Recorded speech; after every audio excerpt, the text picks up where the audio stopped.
মানুষের ভাগ্যের পরিবর্তন করার জন্য কাজ করে যাচ্ছেন। মে দিবস, আন্তর্জাতিক শ্রমিক দিবস। আজকের সভার সভাপতি, প্রধান অতিথি, বাংলাদেশের মেহনতি মানুষের নেতা, যার নেতৃত্বে বাংলাদেশ ঐক্যবদ্ধ রয়েছেন, বিএনপির চেয়ারম্যান, গণপ্রজাতন্ত্রী বাংলাদেশ সরকারের মাননীয় প্রধানমন্ত্রী দেশ নায়ক তারেক রহমান, প্রিয় ভাইরা, উপস্থিত জাতীয় নেতৃবৃন্দ, মন্ত্রী পরিষদের সদস্যবৃন্দ, উপস্থিত আমার প্রাণ প্রিয় ভাই ও বোনেরা, শ্রমিক ভাইরা, প্রিয় ভাইরা,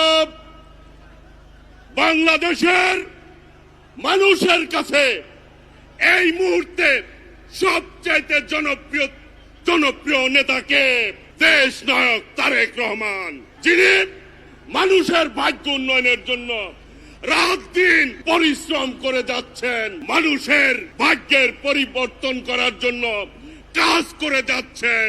আজকে বাংলাদেশের মানুষের কাছে ফ্যামিলি কার্ড, কৃষক কার্ড, কৃষি ঋণ মওকুফ করেছেন এবং ইমাম মুয়াজ্জিনদের বেতনের ভাতা নিশ্চিত করেছেন। বাংলাদেশের জনগণের নেতা হচ্ছে দেশ নায়ক তারেক রহমান।